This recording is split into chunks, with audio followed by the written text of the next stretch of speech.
Hello, नमस्कार, आदाब, सत श्री अकाल, अस्सलाम वालेकुम। मैं हूं मोहम्मद अहमद काज़मी, लेकर आया हूं आपका पसंदीदा कार्यक्रम आपके रूबरू। इस कार्यक्रम में हम बहुत सी चीज़ें, बहुत सी सूचनाएं, इंफॉर्मेशन बेहतर समझने की कोशिश करते हैं कुछ उन खबरों के बारे में जिनके बारे में आम तौर पर डिटेल्स मीडिया में नहीं आती। अभी जब से अमेरिका में जो बाइडेन की सरकार आई है, उसके बाद वो ईरान न्यूक्लियर डील में वापस जाने की बात करते हैं, लेकिन अभी वो शर्तें पूरी नहीं कर रहे जो ईरान कहता है। वो ये कहता है कि आपको वापस एग्रीमेंट में आना है तो वो पाबंदियां खत्म करो, उसके बाद ये सिलसिला शुरू हो। पाबंदियां जब तक हैं तब तक हमारी कोई बातचीत नहीं होगी। दूसरी तरफ से अमेरिका कहता है कि पहले ईरान ने जो 2019 से अपने ऊपर जो पाबंदियां 2015 के न्यूक्लियर समझौते के तहत थी, उनसे जो वापस गया है वो पाबंदियां उसने खत्म की हैं अपने ऊपर से। वो पाबंदियां यानी उसको ठीक से कंप्लाई करे, उसका पालन करे। इस सब के बीच में बहुत ही कंफ्यूजन है कि आखिर क्या होने वाला है। इस सब को समझने के लिए मेरे साथ आज खास मेहमान हैं। शेख मंजूर साहब सीनियर जर्नलिस्ट हैं और उस खित्ते को बहुत नजदीक से जानते हैं, बल्कि पूरे मिडिल ईस्ट को। शेख मंजूर साहब, वेलकम है आपका मीडिया स्टार वर्ल्ड में। शुक्रिया। आपने हमें वक्त दिया, उसके लिए बहुत बहुत शुक्रिया। आप बताइए कि ये जो बाइडेन के और ईरान के बीच में जो न्यूक्लियर डील पर एक टसल चल रही है, टकराव की सी हालत है। कभी कभी अमेरिका बात करने की बात भी करता है, जैसे अभी ताजा ब्लिंकन का जो उनके फॉरेन सेक्रेटरी उनका बयान आया है। आप इसको कैसे देख रहे हैं? क्या कुछ है इसका? क्या कोई हल होगा? क्या कुछ लगता है आपको? देखिए, पिछले 4 सालों के दौरान जब से ट्रंप ने सदारत का ओहदा संभाला, उसके बाद मिडल ईस्ट और गल्फ में सिचुएशन काफी तब्दील हो गई है। ट्रंप पहले से ही एंटी ईरान था और इसकी वजह ये थी कि इसी की वजह से उन्होंने ये जो न्यूक्लियर डील, जो उनको लग रहे थे कि ईरान को इससे फायदा होगा और जिसकी वजह से प्रो इजरायली लॉबी जो थी वो खिलाफ थी, उन्होंने इसको बहाना बनाकर इसको कैंसल किया, जिसकी वजह से दूरियां बढ़ गई। उसके अलावा सैंक्शंस भी लगाए।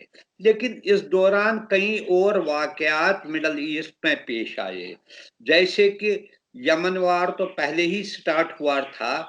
उसमें जो ओबामा एडमिनिस्ट्रेशन थी उसने कहा था हम इस सिलसिले में, इस वार में कोई एक्टिव रोल या मिलिट्री सपोर्ट नहीं देंगे, लेकिन ट्रंप एडमिनिस्ट्रेशन ने उसको भी एक्सटेंड किया।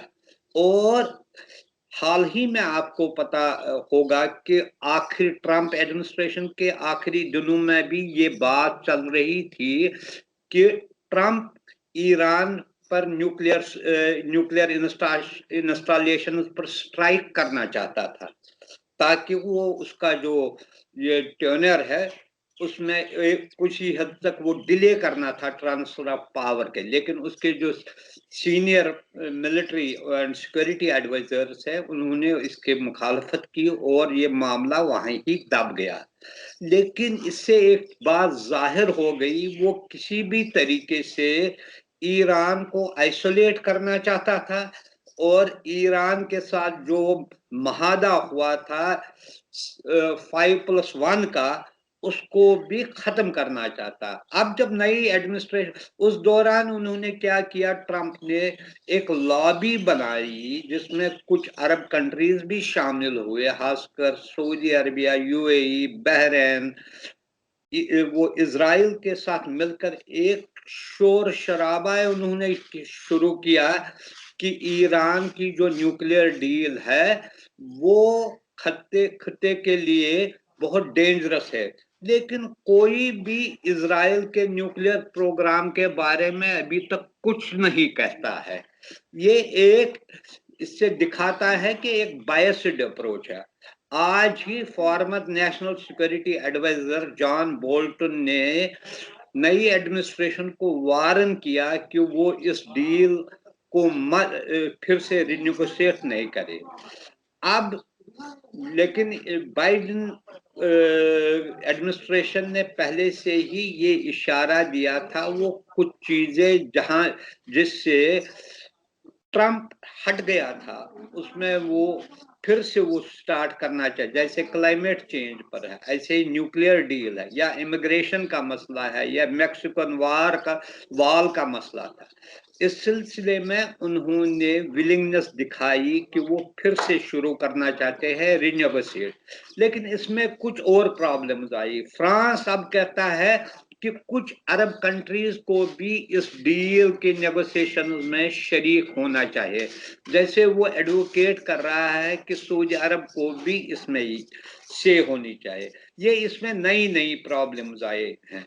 लेकिन अब एक चीज तो क्लियर है कि बाइडेन एडमिनिस्ट्रेशन चाहती है कि इस डील के बारे में रिनेगोशिएट हो जाए और ईरान के साथ जो हुआ था माहदा उसको फिर से बहाल किया जाए।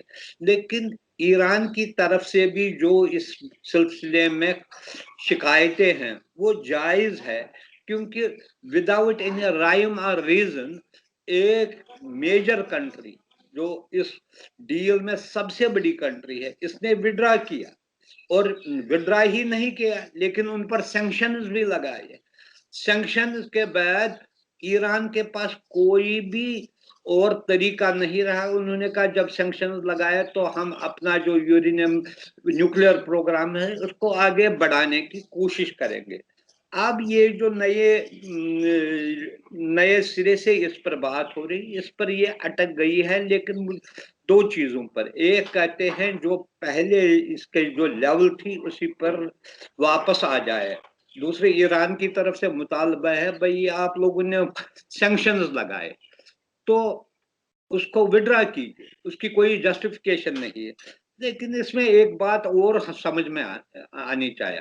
हालांकि यूरोपियन कंट्रीज ने इस डील को बरकरार रखने का वादा भी किया, ऐलान भी किया, लेकिन वो इन 4 सालों के दौरान इसको परस्यू करने के लिए कुछ नहीं कर सके। यहां तक कि वो जो कारोबार के सिलसिले में ईरान के साथ था या उसके साथ कुछ और चीजें में अमेरिकन सैंक्शन से वो इतने डर गए वो अपना कुछ भी नहीं कर सके।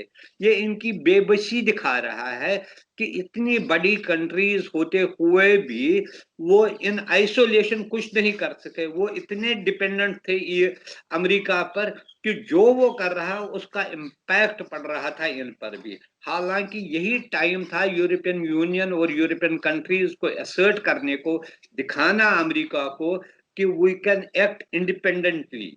और ये जो डील है ये हमारे लिए भी इतनी इंपॉर्टेंट है जितने कि दुनिया के दूसरे ममालिक के लिए, खत्ते के लिए इंपॉर्टेंट है।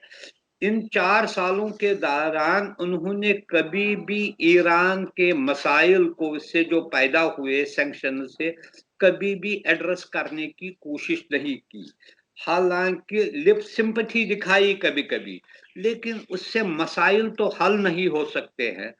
और इसका सबसे ज्यादा जो इकोनॉमिक बर्डन है, इकोनॉमिक प्रेशर ईरान पर आया है, जिसकी वजह से उसके ग्रीवेंसेस किसी हद तक जायज भी है।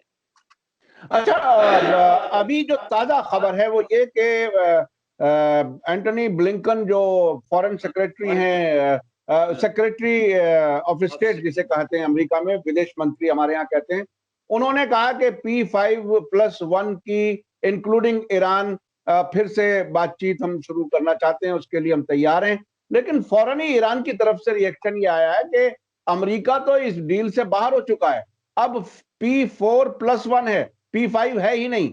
तो इसमें क्या आपको लगता है कि ईरान क्या कहना चाहता है? देखिए ये एक मैसेज है, मुझे लगता है अल्टीमेटली वो भी इस पर राजी हो जाएंगे, लेकिन इसमें कुछ कंडीशंस हो जाएंगे। ईरान भी जो चाहता है, जो सैंक्शंस लगाए अमेरिका ने उनको विड्रा कीजिए। उसकी कोई जस्टिफिकेशन नहीं है, ईरान की तरफ से कोई गलती ही नहीं थी। ये उसने यूनिलेटरली एक विड्रा भी किया डील से और फिर सैंक्शंस लगाए, फिर दूसरे मुल्कों पर भी ये पाबंदी आयद की कि अगर उन्होंने ईरान के साथ किसी किस्म का ट्रेड और बिजनेस किया तो उन पर भी पाबंदी लगाई जाएगी। इसी वजह से यूरोपियन कंट्रीज जो जिसमें P5 के अलावा जर्मनी भी मेंबर था, हालांकि वो परमानेंट मेंबर नहीं था, उसने भी बार बार ये कहा कि हम कोशिश करेंगे इस डील को बचाने के लिए, लेकिन पिछले 4 सालों के दौरान हमने देखा वो कुछ कर ही नहीं सके। उनका भी ये अच्छा, है कि जी जी, अगर इंटेंशन ठीक था, आप अपनी बात पूरी कर लें। अगर उनका इंटेंशन था, they should have asserted at that time, और जो ग्रीवेंसेस थे, और आज इस लेवल पर जो मुश्किलात सामने आ रहे हैं रिस्टार्ट नेगोशिएशंस करने के लिए, वो नहीं इतनी होती अगर वो इस सिलसिले में ऑलरेडी ईरान के साथ कुछ मुराद देते, कुछ उनको देते कि भाई हम आपके साथ इस डील पर स्टैंड कर रहे हैं। अब एक प्रेशर पॉलिटिक्स चल रही है। अच्छा, मैं एक चीज भारत के बारे में भी जानना चाहूंगा, क्योंकि ट्रंप के उस गैर मामूली किस्म की जो पॉलिसी थी जिसमें वो डील से बाहर हुए, पाबंदियां भी लगाई और भारत पर भी दबाव डाल करके ऑयल इंपोर्ट बंद कराया ईरान से। आपको क्या लगता है कि भारत और ईरान के बीच में फिर से तेल का जो कारोबार था, जो तेल लिया जाता था, क्या वो फिर से शुरू हो पाएगा जो बाइडेन के जमाने में? आपको क्या लगता है? अगर डील हो जाएगी ये मसला भी आसानी से हल होगा। अगर आप देखेंगे, जब ये इंडिया को वेवर दिया गया उस वक्त 1-2 साल के लिए, उनको कहा गया कि वो इसके साथ नेगोशिएट तेल का जो कारोबार है वो नेगोशिएट कर सकते हैं, लेकिन प्रॉब्लम यह आई उस वक्त इंडिया तकरीबन 12% ऑफ जो ऑयल इंपोर्ट ईरान से होता था। लेकिन फिर यह प्रॉब्लम आ रही है कि इसको पेमेंट की प्रॉब्लम आ रही थी। फिर एक ये भी आया था कि इसको जो है बार्टर सिस्टम से, जैसे गुड्स भेजा जाए, फूड आइटम्स भेजे जाए, उससे हल हो गया। लेकिन पिछले 1-2 साल के दौरान ट्रंप एडमिनिस्ट्रेशन ने बहुत टफ अप्रोच किया, चूंकि इंडिया और ईरान के हिस्टोरिकल रिलेशंस है, ये पहले से भी है, और यही नहीं उनको अमेरिका का एक उसमें जो नजरिया है, लेकिन एक तो नेबरहुड में है, दूसरी इसकी स्ट्रेटेजिक इंपॉर्टेंस है। इंडिया को ये कनेक्टिव सेंट्रल एशियन कंट्रीज की कनेक्टिविटी के लिए ईरान का एक बड़ा रोल है। और दूसरी बात, जो भी रीजन्स में प्रॉब्लम है, चाहे अफगानिस्तान में, ईरान का भी उसमें अमल दखल है। इसलिए हमेशा जो भी हुकूमत हिंदुस्तान में रही, उन्होंने हमेशा कॉर्डियल रिलेशंस ईरानियन गवर्नमेंट के साथ रखी, ईरानियन लोगों के साथ रखी। लेकिन प्रॉब्लम ये है, जब आजकल जो बिजनेस या दूसरी चीजें दे गेट इंटरकनेक्टेड, इस वजह से उनको भी डील करने में, ट्रेड डीलिंग में बहुत प्रॉब्लम्स आ गई।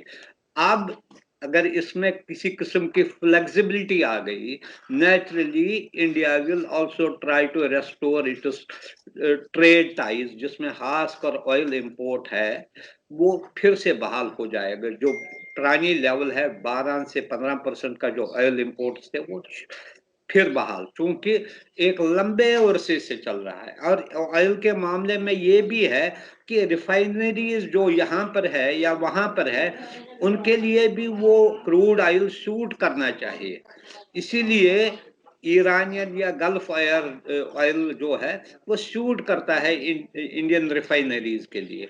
ये एक बहुत बड़ा अहम मसला है। और देखेंगे कि इसके I am sure and certain उसमें पॉजिटिव नतीजा निकलेगा, लेकिन इसमें वक्त दरकार है, ये ऑल ऑफ अ सडन नहीं होगा।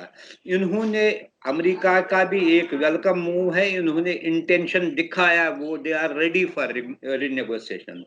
अब हो सकते हैं, कुछ लोग कहते हैं इसमें कुछ चेंजेस लाया जाए, जो मेन ड्राफ्ट था उसका मेन एग्रीमेंट है। अभी अब पता चला कि उसका जो है IAEA का एक डेलीगेशन भी जा रहा है वहां पर, वो देख रहा है कि इसकी क्या प्रोग्रेस हुई है। और मुझे लगता है जो ईरान ने कहा है बिगिनिंग में, उनको नेचुरली उनकी ये जो डिमांड है लिफ्ट कीजिए सैंक्शन, वो जस्टिफाइड है, क्योंकि उनका कोई इसमें रोल ही नहीं था। डील खत्म करने में उसका रोल नहीं था, बल्कि इसमें सबसे अहम और इम्पोर्टेंट रोल और एक ही कंट्री का था, वो ये अमेरिका का था। अमेरिका को भी इस बारे में जो ईरानियन लोगों को इस वक्त मुश्किलात का सामना करना पड़ा, खासकर कोविड के ज़माने में जो पेंडेमिक की वजह से जो इकोनॉमिक क्राइसिस वहाँ हर एक दुनिया के हर एक मुल्क पे हुए हैं, उनको भी इसको देखना चाहिए कि उनके क्या हेल्थ इश्यूज है, उनके लिए उनको अगर इकोनॉमिक सपोर्ट की ज़रूरत है वो देना चाहिए था। उस पर ये जो है एटलीस्ट उन क्लाजेस में, उन सेक्टर्स में इकोनॉमिक सैंक्शंस को लिफ्ट करने की जरूरत है। बहुत बहुत शुक्रिया शेख मंजूर साहब, आपने बहुत ही डिटेल से बताया, और आपने बताया कि ट्रंप ने जो है वो आखिरी दिनों में बाकायदा न्यूक्लियर इंस्टॉलेशन पर ईरान के हमले भी करने की बात एक तरह से चल रही थी, और वो वहां के कुछ एक्सपर्ट्स ने और फौजी सरबराहों ने उसकी बात नहीं मानी। फ्रांस जो चाहता है वो सऊदी अरब को भी इस निगोशिएशन में शामिल करना चाहता है, लेकिन अभी तक ईरान ने अभी तक ये इंडिकेट नहीं किया है कि वो दोबारा निगोशिएट करने के लिए तैयार हैं। उनका बहरहाल अपनी पोजीशन है, और सैंक्शंस लिफ्ट होने चाहिए तब बात होगी। वो बात भी बहुत ही जस्टिफाइड है, ये आपने बताया। भारत के साथ भी तेल का लेन देन फिर से शुरू हो सकता है अगर ये डील हो जाती है। बहुत बहुत शुक्रिया शेख मंजूर साहब, आपने हमें वक्त दिया। इसी के साथ मुझे दीजिए इजाजत। धन्यवाद, शुक्रिया। जय भारत, जय हिंद।